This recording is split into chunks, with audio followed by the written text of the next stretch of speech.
Well, hello everybody. Welcome back to One Leeds. It's our weekly show with Nancy Froston, and listen, we're back with more.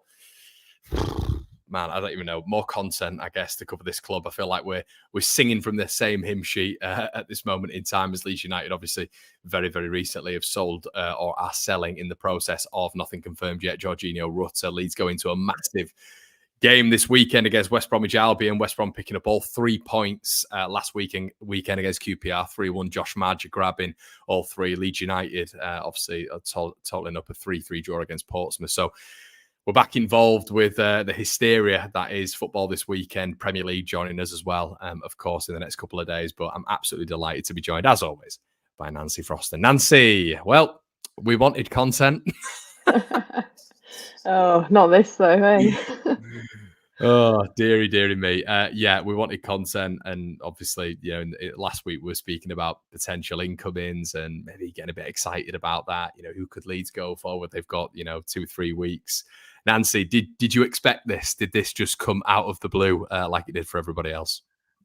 Yeah, I mean, I think the timing of it was the thing that's got me really out of anything. I think like when we spoke last time, let's talk about the release clauses, and Somerville had one, Nanto doesn't, as far as I'm told, and then yeah, Rutter was the other one, and no one would tell me that he didn't have one, which makes you think there is, but like until you can get it backed up in so many places, you can't really write it. And yeah, so there was always that rumour, and Brighton sort of were always in the mix for him. But yeah, for it to happen after such a bad performance as well against Middlesbrough, like, yeah, what a blow. And no one wants this like 3 games into the season. It's just really rubbish timing.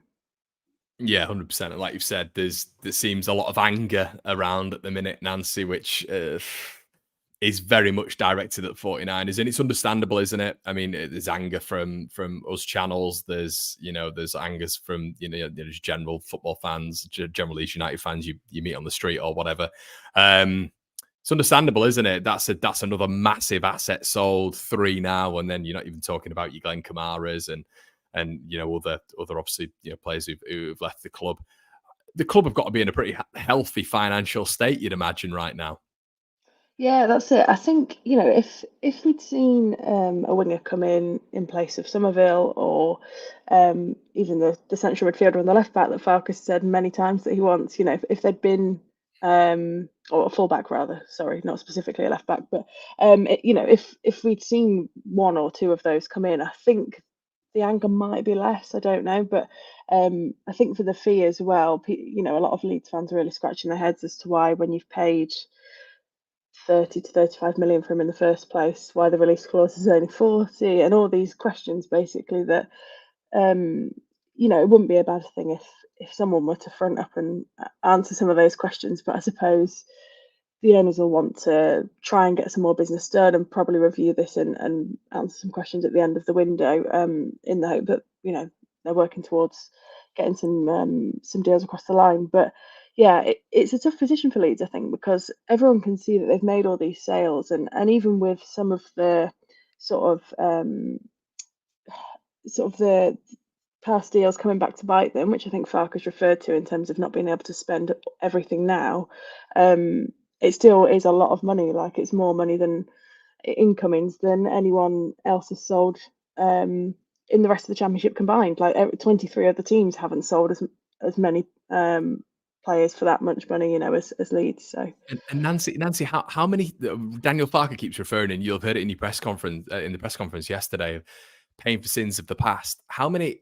I mean, what level are we looking at here? Like, how many bodies need to go out for Leeds to be sort of in a steady position right now? And like you've quite rightly said, it feels like, I mean, if we knew things were going on in the background, and I get that they're tight-lipped, we all understand that, and we've got to be careful with what we say and all this sort of shabazz and all that sort of stuff, but it does feel right now that something big needs to happen, and something, because worst case scenario, when tomorrow doesn't go our way, it's the worst possible start in terms of fan feel and this tenure really beginning. I mean, and just looking at the Georginio Rutter deal in particular, I mean, you've done a really fantastic article this morning, which I'd definitely push everybody to go check out on the potential toxicity of Leeds United fans.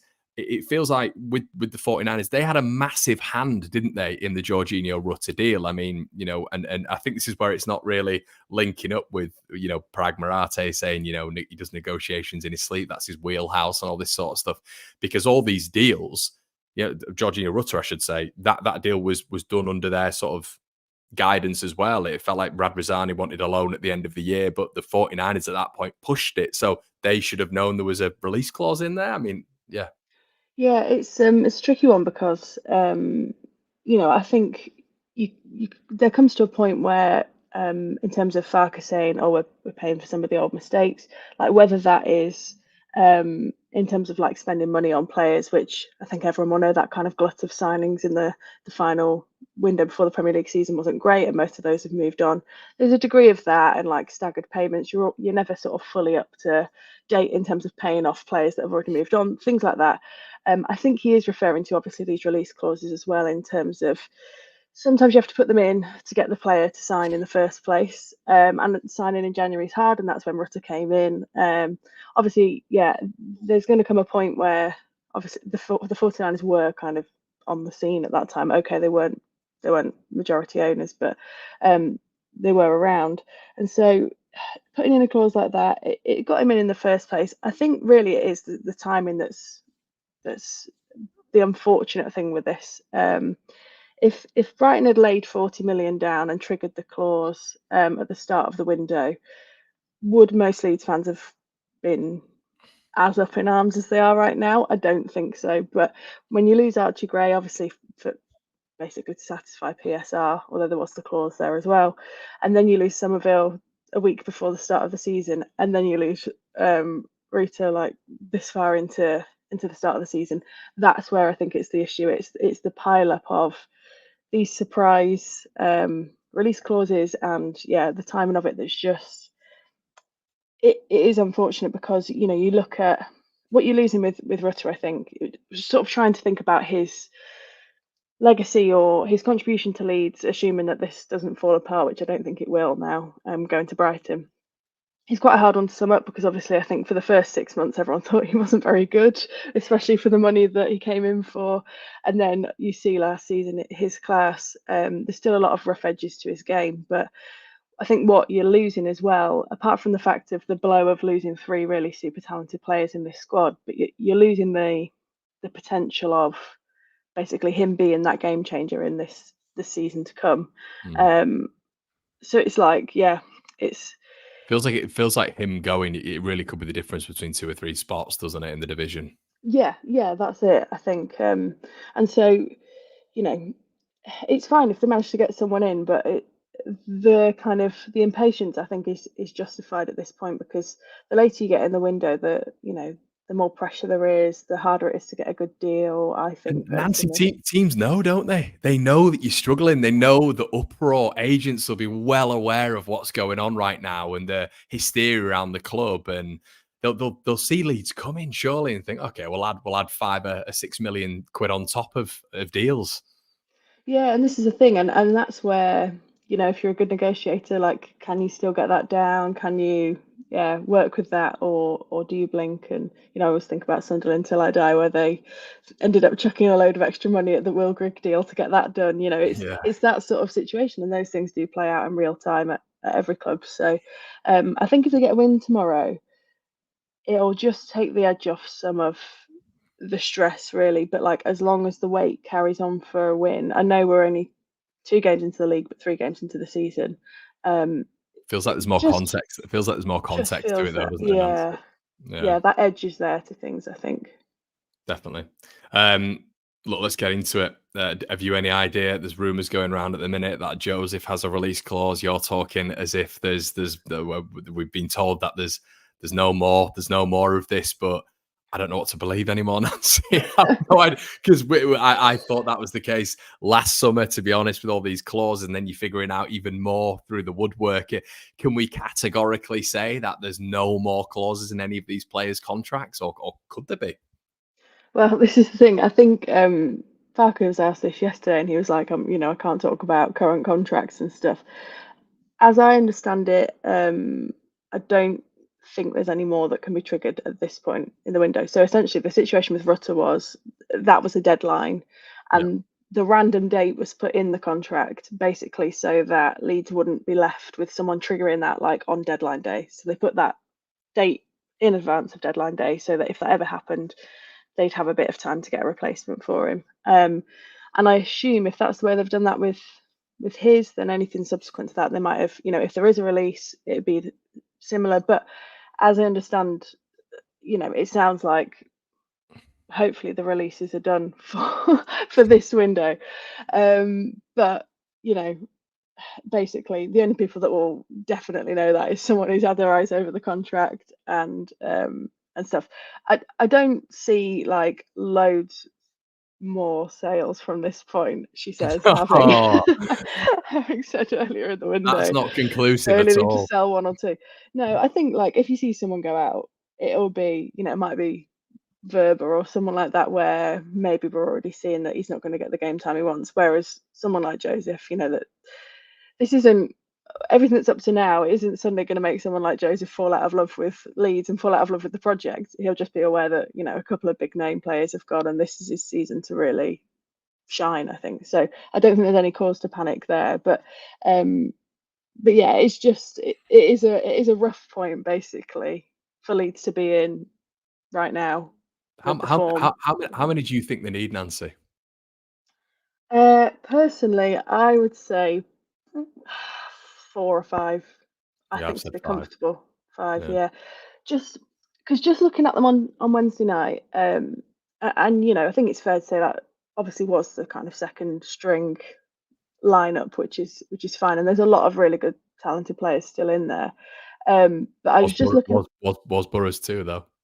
Yeah, well, this is the thing, yeah. And they didn't cover themselves in glory in terms of the way they played, and defensively it was messy. But I was just looking at it thinking if you do pick up one or two injuries, when he brought the cavalry on with those 5 subs at once to kind of try and rescue the game, I just thought, okay, but what happens if a centre back gets injured, Rodon, and then Stroke picks up a Mm. little knock, and then you're just in that situation where this isn't uncommon in the Championship. It happens to every team, and I know it riles Leeds fans up massively to do the tail off from January and all those things that used to get said under Bielsa. But it's just a fact of the Championship, basically, that normally when one goes, you get like 4 at once. But as well, Nancy, you're looking at now, if he goes, as we're looking at the facts right now, is what, a 19-man squad. Or it might be a little bit more with the lads, the young lads, I think, when they're involved, it might be 21, 22, I think. But you strip that back and you've got, obviously, the young lads who probably not going to feature. Let's say we get down to 19, or if it is 19 total, then 16 or whatever. And then you've got players who get injured quickly and often. And you look at the patterns and trends. You've got Nonso last season. You've got Bamford always. You've got Byram. And then you're looking down. I know football doesn't work like that all the time. We might have a fully fit sort of 15, 16, which would be sustenance enough for a decent period. But there could be a genuine point where you're going to have to put another keeper on the bench because it's that light at the minute. And this is supposed to be a promotion charge. This is HMS, what the league. It's Yeah, no, that's the fear, isn't it? Yeah, like that's what I mean. The injuries, it always feels like they come in clusters, I think, because especially if one of those players is a really key player, it just sort of, yeah, I think that's where you get the tensions within the season, isn't it? And it is grueling. It is grueling to go Saturday, Tuesday, Saturday, especially with like early kickoffs and things like that. I don't blame him for making that many changes on Tuesday night, Wednesday night, sorry. And I know he said like he wouldn't normally like to do that, but already you can see he's planning for, the intensity of the games that are coming and everything. So yeah, I do think there is a bit more of a need for depth there, and particularly obviously to replace where they've sold, but just a bit more. And that's hard if you're signing someone who's not going to be a starter or who's not going to obviously bump anyone out that's already there or bump them off like the bench. So, you'd maybe look at, I thought Rothwell played quite well out of anyone on Wednesday. Yeah. So if you're looking at him as your primary sub to come on in central midfield, but you do still want to sign another central midfielder, like, you've got to try and keep them happy, basically, if they're not guaranteed to come on and get at least 20 minutes a game or something like that. So all these things like are factors when you're talking to players, and it is tricky, but I think they do need quite a few more. And I know they keep everything in-house, but is there anything at all that we've heard? Any links? I mean, we're hearing more away from Leeds. I don't know if that's obviously Pascal Strout to Fulham. That's a rumor that's been going. I mean, honestly, Nancy, when you're hearing it now, you're just thinking, is this happening now as well? But obviously, maybe a bit of clarity on that if you've heard anything. But I mean, just a sort of a third point in terms of obviously Strout and any more incomings you've heard or any links or anything like that. But thirdly, it's I mean, I'm sort of looking at a Jack Clarke now. I don't know how likely that is, but I'm genuinely looking at Jack Clarke and thinking that caliber of signing is the only thing that's going to appease the fans now, and it's going to give us that elevated quality, really, because Clarke's probably on a very similar level to Somerville. Yeah, no, I don't think, basically, I can see why people are panicking about more outgoings. Totally understandable because of the volume of them, but also like the way it's happened this summer.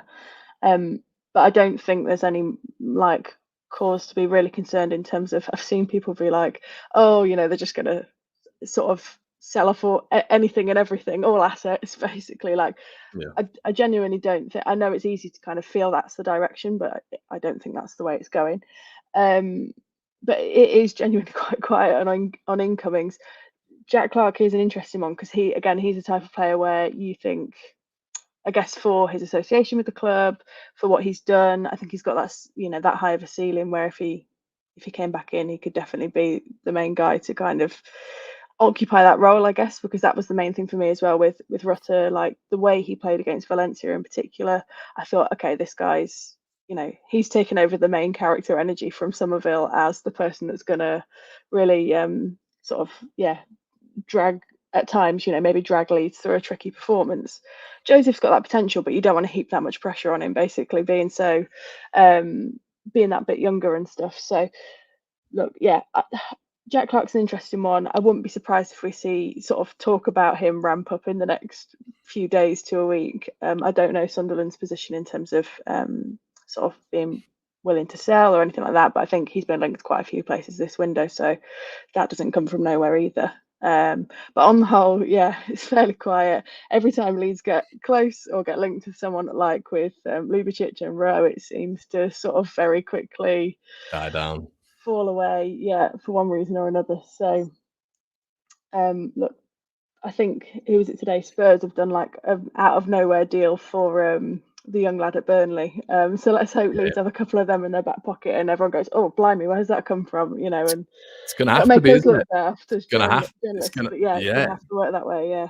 It's true, though, isn't it, Nancy? It's going to have to happen. I mean, the 16th of August, someone asked me at the start of the week, do you think they'll do anything? And I just said, weirdly, like when Leeds have had like games within a week in transfer windows, like a couple of games, it always feels like it's towards the back end of that week. It doesn't ever feel like it's in-game week. It's feel like they focus so heavily on the games that there's never any attention away from that, and it's never on the transfer. So it seems to always have been the same, and that's kind of follows the trend of last summer. There weren't many games, obviously, last summer because there's just friendlies, but it was all the back end with everything that was going on. But even January, sort of last year, it all seemed to be around the back end of it because there were games. It's just a weird thing that it feels like Leeds have always been in. Abdul Rahman, who I met at Wembley.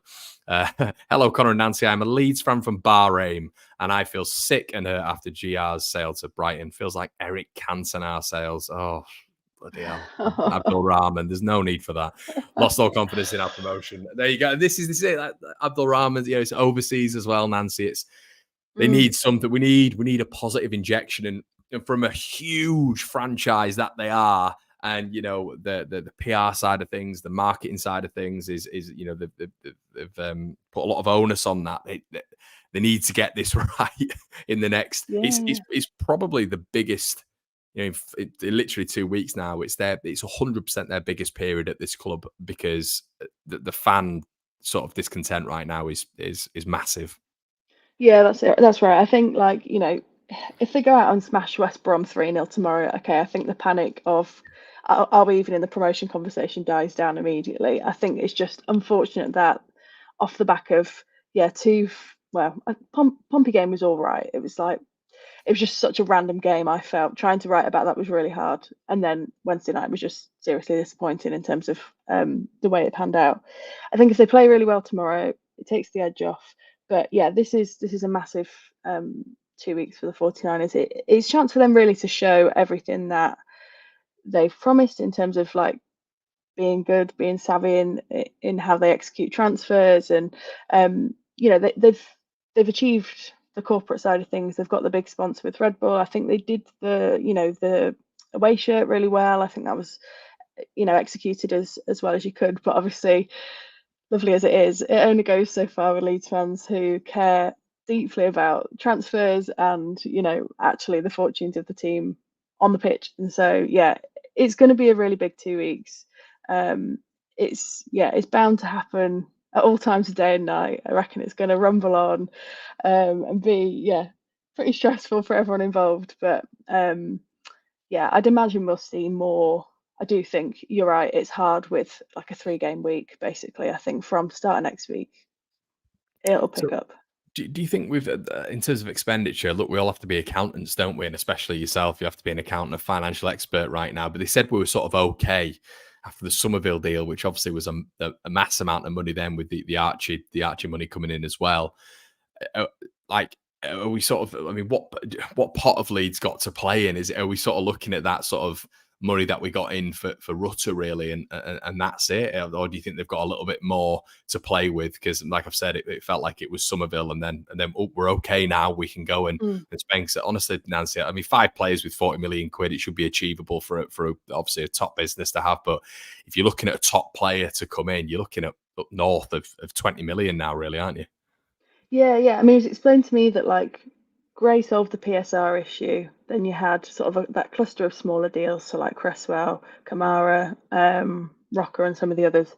I guess which is like a little bit of a bonus, trying to recoup something maybe on a couple of the deals that didn't really work from those players that went on loan.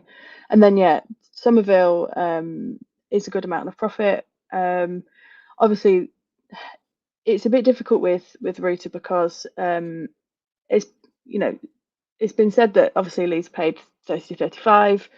I've heard it's 25 with sort of performance related bonuses, so they could have possibly made a bit more money than is out there. But obviously they've not made sort of pure 40 million necessarily on it in terms of how they might be paying off. So yeah, I think Leeds have got a decent amount of money to work with. I don't think there's ever been a lack of money there, even if 49ers wants to put the money in. Like they've got, they're an established group. It's they've got money to invest. But yeah, I think if you're talking 40 million, they should be able to get everything they need with that.